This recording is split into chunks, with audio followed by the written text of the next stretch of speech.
Welcome to Sleepy Crimes. I am Anna, your host. Tonight we drift into the shadows of the Perth Unknown Assailant case. Imagine, if you will, the city of Perth in the height of summer. It is January 1996. The air in Western Australia is a living thing during these months. It is thick, heavy, and warm, clinging to the skin like a damp veil of silk. Even in the deepest hours of the night, the heat refuses to dissipate, radiating upward from the sun-baked asphalt of the suburban streets. It was the weekend of Australia Day, a time when the city breathed with a festive, restless energy. You can almost smell it now. The faint, lingering scent of backyard barbecue smoke, the salt spray of the Indian Ocean carried on a sluggish breeze, and the sweet, resinous aroma of eucalyptus trees standing tall in the moonlight. The suburbs are quiet, draped in the velvet blue of the early morning hours, but in the heart of Claremont, the pulse of the nightlife is still beating, unaware of the silence that is about to descend. At the center of this social world was Club Bayview. In the mid-90s, this was the place to be, a sanctuary of neon lights, pulsing bass, and the exuberant laughter of the young and the hopeful. Inside the club, the air was a whirlwind of perfume, expensive cologne, and the rhythmic thud of dance music that vibrated through the floorboards. Sarah Spears, just 18 years old, was among the crowd that night. She was a vibrant young woman with a dry sense of humor and a slender build, her shoulder-length blonde hair catching the strobe lights as she moved. She wore a black denim jacket over beige shorts, a simple outfit for a night of dancing with friends. But as the clock ticked toward 2 a.m, the exhaustion of the long summer day began to settle over her. She was tired, her feet aching from the hours spent on the dance floor. While her friends were caught up in the final songs of the night, Sarah decided it was time to seek the quiet of her own home. She stepped out of the club and into the warm, heavy night air, leaving the muffled roar of the music behind her. The walk from the nightclub was short, but the shift in atmosphere was profound. The bright, chaotic energy of the club was replaced by the amber glow of the street lamps and the long, stretching shadows of the trees. Sarah walked toward the corner of Sterling Highway and Sterling Road. The sidewalk beneath her shoes was uneven, the concrete cool compared to the stifling air inside. She reached a public telephone booth, a lonely structure of glass and silver metal standing at the edge of the intersection. The light inside the booth was clinical and sharp, casting a pale glare over her face as she stepped inside. Imagine the sound of the heavy glass door creaking as it swung shut, momentarily sealing out the hum of the crickets. She lifted the heavy black receiver, feeling the smooth, cold plastic against her ear, and dialed the number for Swan Taxis. It was 6 minutes past 2 a.m. Her voice was calm and steady as she spoke to the dispatcher, requesting a ride to the nearby suburb of Mosman Park. The operator confirmed the request, and the call ended with a soft, mechanical click. Sarah stepped back out into the night to wait. She stood on the corner with her arms crossed, perhaps a slight chill finally touching her skin despite the summer warmth. The street was deceptively quiet. A few cars passed by, their headlights cutting through the darkness like twin searchlights before fading into the distance. 3 eyewitnesses in a passing vehicle noticed her there, a lone figure waiting patiently by the telecommunications post. They saw her, and for a fleeting moment, their worlds intersected. One of the men in the car even commented to his friend that the street felt too quiet, that it seemed unsafe for a young woman to be standing there alone in the dark. They saw an unidentified car slow down near where she stood, but the lights turned green, and they drove on, the image of Sarah Spears growing smaller and smaller in their rearview mirror. The minutes stretched out. The silence of the highway was absolute, broken only by the occasional rustle of leaves in the dry breeze. She was only waiting for 8 minutes. It is a terrifyingly brief window of time. Less than 10 minutes between the safety of a phone call and the beginning of a mystery that would last for decades. At 14 minutes past 2, the taxi driver arrived at the corner. He pulled his vehicle to the curb, the engine idling with a low, rhythmic vibration. He looked out into the yellow pool of light cast by the street lamp, expecting to see a young woman in a black jacket waiting for him. But the corner was empty. The glass phone booth stood vacant, its light still burning with a lonely, white glow. The driver scanned the sidewalks, looking into the deep shadows of the storefronts and the dark alcoves of the buildings, but there was no sign of Sarah. He waited, perhaps thinking she had ducked around a corner or stepped into the shadows to avoid being seen. But the silence remained unbroken. There was no sound of running footsteps, no voice calling out to him.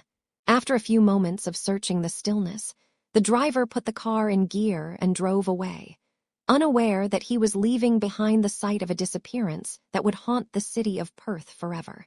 Farther away, in the suburb of Mosman Park, some residents would later report hearing blood-curdling screams echoing through the air around 3 in the morning. But for now, the streets of Claremont remained eerily calm. The realization did not come all at once. It began as a slow, creeping dread. When Sarah did not arrive home, her sister Amanda felt the first stirrings of worry. By the time Monday morning arrived and Sarah failed to show up at her secretarial job, the worry had turned into a cold, hard panic. The community of Claremont, a place of wealth and perceived security, began to feel a shift in the air. The realization that someone, an unknown assailant, had been watching the streets, waiting for a moment of vulnerability, settled over the city like a thick fog. This was the first chilling chapter in a story of loss and a hunt for justice that would span more than 20 years. As we leave that quiet street corner in 1996, keep the image of that empty taxi stand in your mind. It is a symbol of how quickly a life can be interrupted, and how the shadows of the past can linger long after the sun has risen.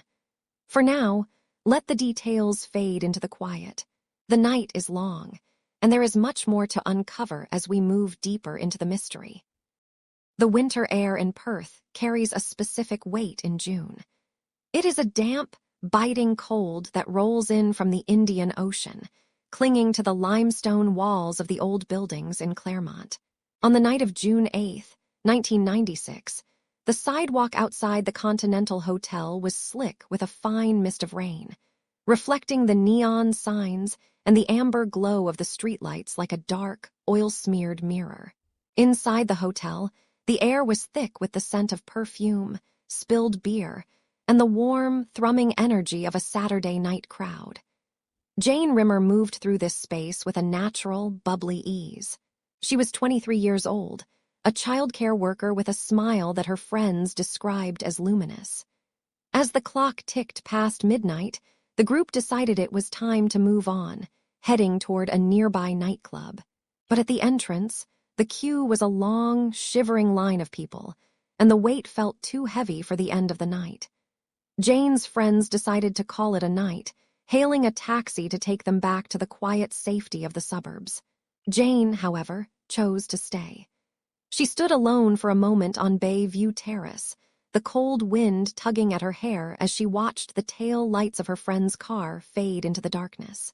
She was waiting for something, or perhaps someone, her figure a solitary silhouette against the cold stone of the hotel wall. The only witness to those final moments was a grainy security camera, its lens coated in a thin layer of dust. In the black-and-white footage, Jane appears as a flickering ghost, standing near a pole in the bottom left corner of the frame. The video is silent, captured in the stuttering rhythm of old surveillance technology. A man approaches her. He is a shadow in a patterned shirt, his features obscured by the low resolution and the angle of the light. They speak for a brief window of time, less than a minute. There is a moment where she seems to laugh, a silent tilt of her head that suggests a familiar greeting or a harmless joke. The man moves away, and for a few heartbeats, Jane remains. Then, as if dissolved by the morning mist, she is gone. When Sunday morning arrived, the silence at her family home in Shenton Park was deafening. Jane was supposed to join them for lunch, a routine as steady as the tides, but her chair remained empty. Her mother, Jenny, felt the first sharp pang of a mother's intuition, a cold, hollow sensation in the pit of her stomach. By Tuesday, the police were at the door. They spoke in quiet, measured tones, mentioning the disappearance of Sarah Spears from the very same streets just 5 months earlier. The word coincidence began to feel like a lie, a thin veil draped over a growing, jagged terror. For 55 days, the city of Perth held its breath. The winter deepened, the rain turning the parks into sodden marshes and the nights into long, anxious vigils. Thousands of missing person posters were plastered across the western suburbs, Jane's face looking back from shop windows and telephone poles with a frozen, hopeful expression. The community changed in those weeks. The easy, sun-drenched confidence of Western Australia began to fray at the edges. Women stopped walking to their cars alone. The sound of a footfall on the pavement behind them was no longer just a stranger passing by, but a potential threat lurking in the shadows. The doors were locked earlier, the deadbolts sliding home with a heavy, metallic finality. Every white car, every lone driver, was scrutinized with a new, suspicious intensity. The police established the Macro Task Force, a dedicated team working in a room filled with maps, timelines, and the mounting weight of a mystery that refused to yield. They looked into thousands of leads, interviewed taxi drivers, and sifted through the digital ghosts of phone records, but the trail remained cold, leaden, and frustratingly silent. Then came the morning of August 3rd, 1996. 40 kilometers south of the neon lights of Claremont lies the suburb of Wellard, a place where the suburban sprawl gives way to the ancient, untamed silence of the bushland. Woolcoot Road was a quiet stretch of dirt and gravel, flanked by dense thickets of jarrah trees and banksia scrub. It was a place where a mother had taken her children to pick wildflowers, a local tradition in the late winter when the wattle begins to bloom in bursts of brilliant, dusty yellow, and the tiny orchids hide among the fallen leaves. The air there smelled of damp earth and crushed eucalyptus. As they wandered off the track, pushing through the tangled undergrowth, the beauty of the bush was suddenly shattered.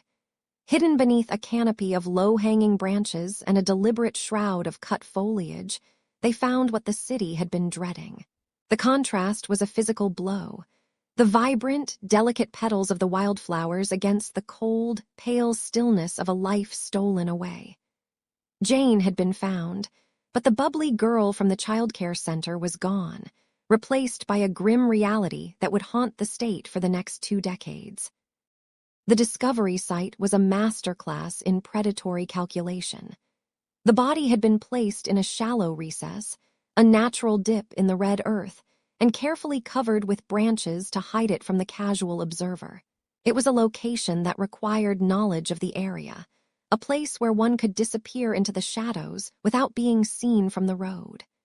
Forensic investigators arrived in the fading light of the afternoon, their white coveralls stark against the gray-green of the scrub. They moved with a slow, agonizing precision, documenting every broken twig and every disturbed patch of soil.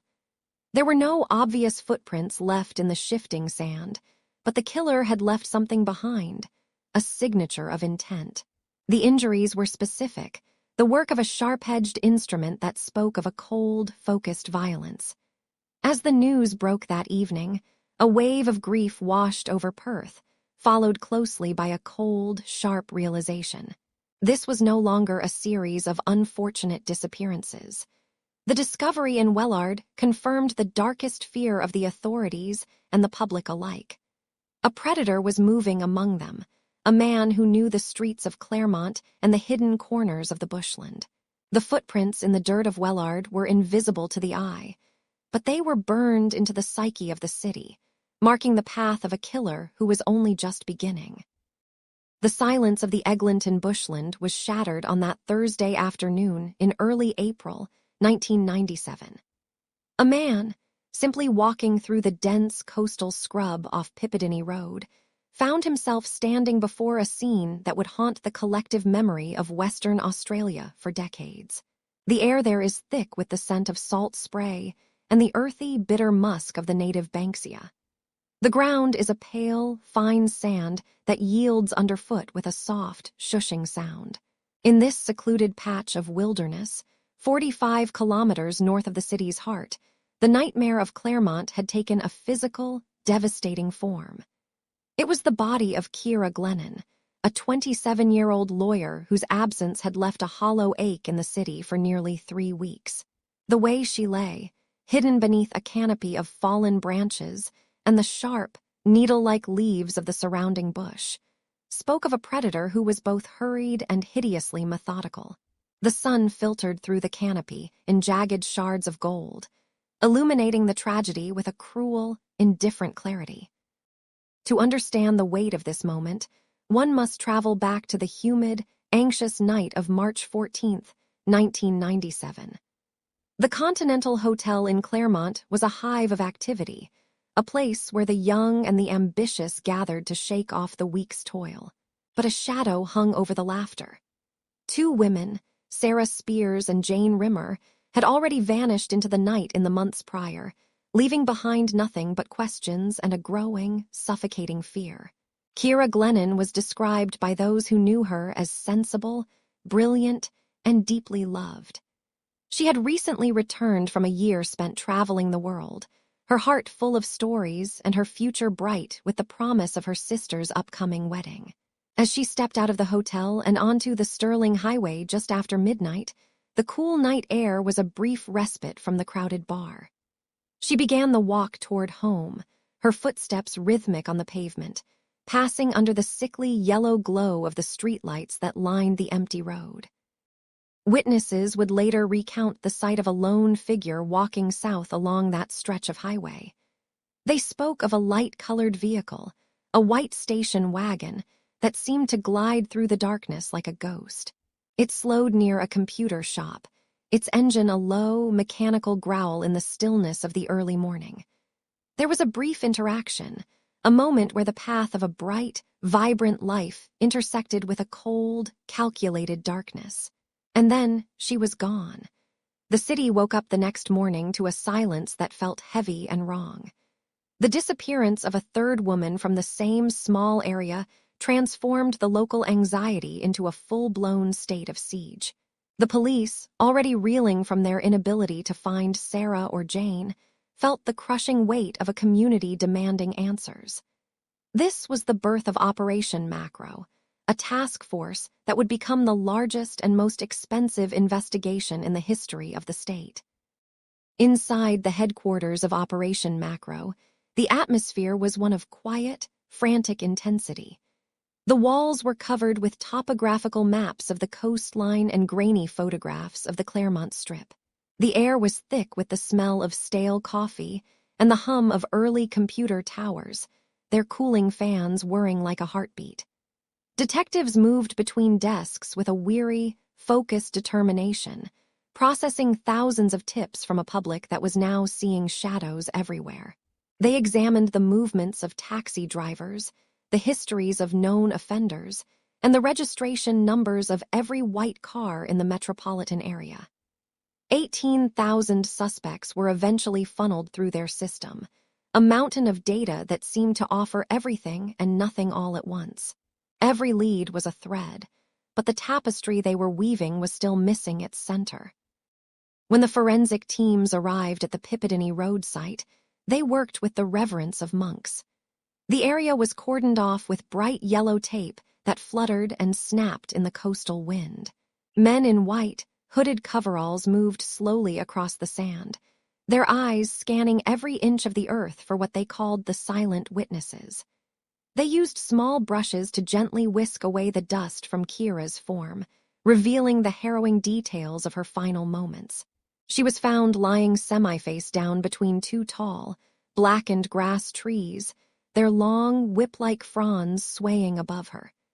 It was during this painstaking process that they discovered the evidence that would eventually break the case wide open, decades later. Under the fingernails of her left hand, They found minute traces of skin and blood, biological evidence of a fierce, desperate struggle. In her final moments, Kira Glennon had fought back, capturing the identity of her killer beneath her own nails. But the secrets did not end with DNA. Using specialized tape lifts and powerful microscopes, the scientists at the Chem Center in Perth began to pull even more microscopic clues from her clothing and hair. They found tiny, vibrant blue polyester fibers, no thicker than a human eyelash. These were not the soft fibers of a wool sweater or the cotton of a dress. They were industrial, tough, resilient, and dyed a specific shade of blue used in yakka work trousers. Alongside them were gray polyester fibers that were eventually traced back to the upholstery of a 1996 Holden Commodore. These threads were the map of a journey no one should have had to take.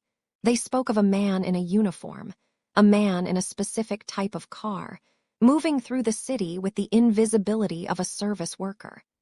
As the sun set over the Indian Ocean on the day of the discovery, the investigators knew they were no longer just looking for a ghost. They were looking for a man whose life was woven into the very fabric of the city's daily routine. Those microscopic threads, pulled from the fabric of time by the scientists at the Chem Center, were quiet witnesses. In the early 2000s, the investigation began to feel like a heavy, slow-moving tide that had pulled far away from the shore, leaving the city of Perth in a state of suspended breath. The year 2001 bled into 2002, and the vibrant, sun-drenched streets of Claremont seemed to carry a permanent, invisible chill. You could feel it in the way the evening air hung still over the Swan River, the water dark and glass-like, reflecting the distant, flickering lights of a city that was looking over its shoulder.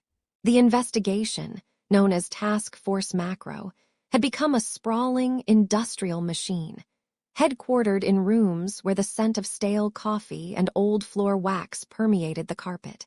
Outside, the world was moving into a new millennium, but inside those walls, the clocks seemed to tick with a different, more agonizing rhythm.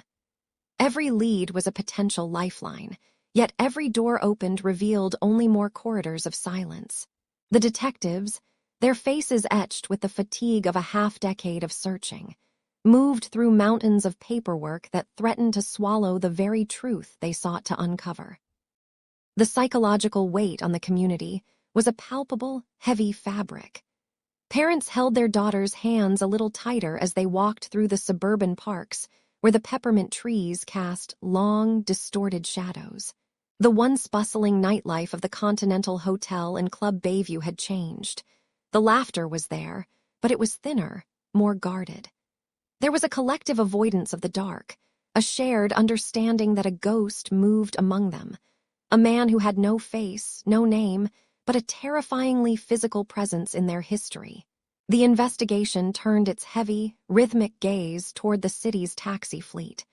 5,500 drivers were summoned, one by one, into the stark, sterile rooms of the police headquarters. There, the scent of antiseptic hung heavy in the air as investigators collected saliva samples, the plastic swabs scraping gently against the inside of cheeks, capturing the genetic blueprints of thousands of men who moved through the night. It was a monumental effort, a sea of paperwork and glass vials that filled row after row of metal filing cabinets, yet the answer remained stubbornly out of reach. Each negative result was a quiet tragedy, a reminder that the phantom was still out there, perhaps even watching the very net that was being cast to catch him.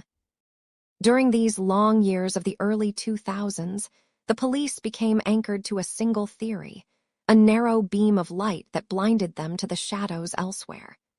They focused with an almost religious intensity on a man named Lance Williams. He was a civil servant, a man who liked to drive the streets at night, often stopping to offer lifts to women he thought might be in danger. To the task force, he was the perfect silhouette for their monster. They followed him for years, 24 hours a day, the low hum of unmarked police cars trailing his every move through the quiet suburban streets of Cottesloe and Claremont. Imagine the weight of that surveillance, the constant, unblinking eyes watching as he bought milk, as he visited his elderly parents, as he tried to live a life while the entire state whispered his name in the dark.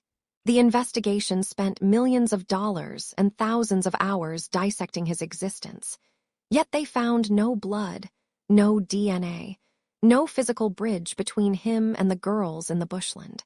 This tunnel vision created a dangerous pocket of silence, a space where the real assailant could breathe, safe in the knowledge that the authorities were chasing a ghost of their own making.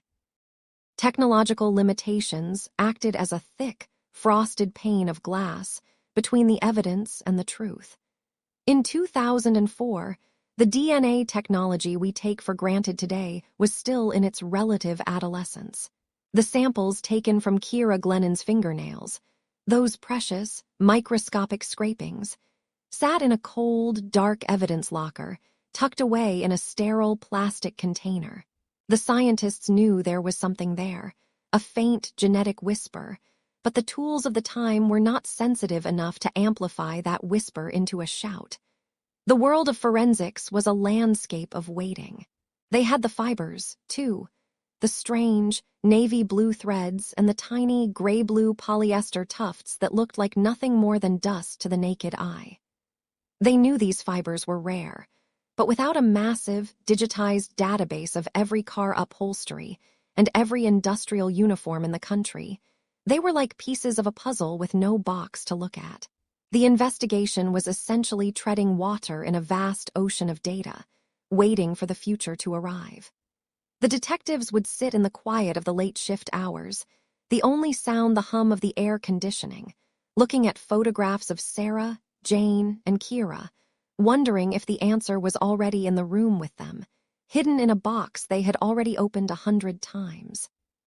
As the decade wore on, the macro task force began to shrink.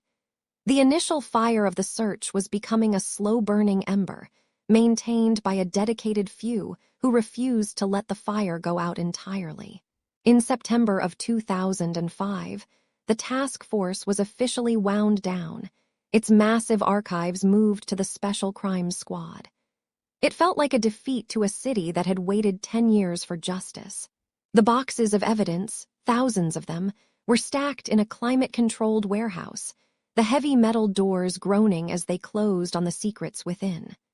The smell of the warehouse was a mix of cardboard, plastic, and the dry, metallic scent of cold storage. It was a library of grief, where every file was a life interrupted and every exhibit was a piece of a nightmare. The public's attention began to drift, pulled away by new tragedies and the rapid pace of a changing world. But for the families of the victims, the silence was not a sign of peace. It was a heavy, suffocating blanket. They lived in the quiet spaces between the news reports, in the rooms that remained exactly as their daughters had left them, waiting for a phone call that seemed destined never to come. Little did they know that inside those silent boxes, the microscopic evidence was beginning to react to new chemicals and more powerful lenses, preparing to tell its story at last. The year was 1988. In the quiet suburb of Huntingdale, the night air was heavy, thick with the scent of dry eucalyptus and the lingering warmth of a Western Australian summer. Inside a modest home on Bullfinch Street, an 18-year-old woman lay sleeping, her breathing deep and rhythmic. She did not hear the soft, metallic click of the back door as it yielded to a stranger. She did not see the shadow that detached itself from the hallway's darkness. The intruder moved with a terrifying, practiced silence, his footsteps muffled by the carpet as he crept toward her bedroom. He was wearing a garment that felt entirely out of place in such a violent moment. A shimmering, apricot-colored silk kimono, stolen weeks earlier from a backyard clothesline. The fabric whispered against itself, a soft, high-pitched rustle that was lost in the hum of the distant cicadas outside. As he leaned over her, his hands reached out to silence her, but the girl awoke. The terror was instantaneous. She fought with a desperate, primal strength, her fingernails catching on the smooth silk, her voice breaking through the heavy silence of the house. Startled by her resistance, the assailant turned and fled, disappearing into the blackness of the night, but in his haste, he left something behind. On the floor, discarded like a shed skin, lay the silk kimono. For decades, that kimono sat in a sterile evidence box, a silent witness gathering dust in a climate-controlled warehouse. At the time of the attack, forensic science was a tool in its infancy. Detectives in 1988 had carefully lifted fingerprints and palm prints from the scene, but they found no matches in their physical filing cabinets. There was no digital database to scan, no global network of identities to cross-reference. The case of the Huntingdale prowler eventually cooled, becoming a forgotten file in the archives of the Western Australia Police. 7 years later, in February of 1995, the shadows returned to Perth. A 17-year-old girl was walking through the quiet streets of Claremont when she was snatched from the pavement. She was driven to the hollow silence of Karrakatta Cemetery, a place of granite headstones and ancient trees that stood like sentinels in the moonlight. There, among the graves, she was subjected to a brutal assault. Though she survived the ordeal, the attacker vanished once more into the fog of the city. Forensic doctors collected intimate samples from the girl, capturing a microscopic signature of the man responsible, a DNA profile that, at the time, was a map leading nowhere. The years stretched into decades. The 1990s faded into the 2000s, and the mystery of the Claremont serial killings remained a jagged wound in the heart of the community. But inside the Pathwest laboratory, the air smelled of ozone and cleaning chemicals, and the quiet humming of high-powered computers never truly ceased. In late 2016, as part of a cold case review that felt like a final, desperate reach into the past, scientists decided to look again at the evidence from the 1988 Huntingdale break-in. They pulled the silk kimono from its box. After 28 years, the fabric still held the faint, lingering traces of that night. Using advanced techniques that would have seemed like science fiction in the 80s, forensic experts meticulously swabbed the garment. On November 23, 2016, the process began. They were looking for something invisible to the human eye, a chemical ghost left behind by the man who had worn the silk. 5 days later, on November 28th, a breakthrough shattered the silence of the lab. They had found a male DNA profile. The results were fed into the state's DNA database, and the match that appeared on the screen was nothing short of a miracle for the investigators who had spent half their lives chasing a phantom. The DNA from the silk kimono matched the DNA from the 17-year-old victim at Karrakatta Cemetery in 1995. And then, the ultimate connection was forged. That same profile was a match for the DNA recovered from under the fingernails of Kira Glennon, the young lawyer who had fought for her life in 1997. The 3 crimes, the break-in, the rape, and the murders, were all linked to a single, unknown man. But who was he? While the DNA gave them a profile, it still didn't have a name attached to it in the system. The detectives turned back to the fingerprints from 1988. They were now able to run those prints through modern, sophisticated digital systems. The machine word, comparing the loops and whorls of the Huntingdale prints against millions of records. Finally, the screen blinked with a name: Bradley Robert Edwards. He was a former Telstra technician, a man who had lived a quiet, seemingly unremarkable life in the suburbs while the city around him trembled at the thought of his existence. The realization was chilling. The man they had been searching for had been hiding in plain sight for nearly 30 years. The fingerprints and the DNA from the silk kimono were more than just evidence. They were the keys that unlocked a history of violence that had evolved from nighttime prowling to the most heinous of crimes. The prosecution would later state that the chance of the DNA belonging to anyone other than Bradley Robert Edwards was more than 1.1 billion to 1. The ghost of Bullfinch Street had finally been given a face and a name. The apricot silk, once a symbol of a forgotten suburban terror, had become the catalyst for the greatest forensic breakthrough in Western Australian history. As the news began to ripple through the police headquarters, the weight of 20 years of failure began to lift, replaced by the clinical, cold certainty of justice. The hunter had finally become the one being watched. The morning of November 25, 2019, arrived with a heavy, expectant stillness over the city of Perth. The air carried the faint, salt-tinged breeze of the Indian Ocean, but inside the halls of the Supreme Court of Western Australia, the atmosphere was thick with the weight of 2 decades. After 23 years of whispers, of cold leads and agonizing silence, the trial finally began.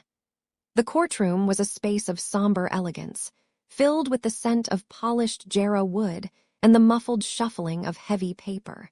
Hundreds had gathered, lining up in the cool shadows of the early dawn. Desperate to witness the moment, the man from the shadows was finally brought into the light.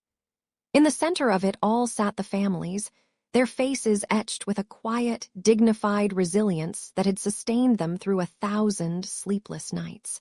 They sat shoulder to shoulder, their hands clasped tightly, as the machinery of justice began its slow, methodical grind. The quiet in the room was absolute, a silence so profound you could hear the soft ticking of a distant clock, counting down the seconds of a day many feared would never come. As the trial unfolded over 95 days, the courtroom became a theater of minute, microscopic details.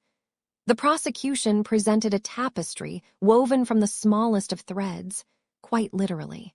They spoke of blue polyester fibers, so tiny they were nearly invisible to the naked eye, yet they carried the weight of a death sentence.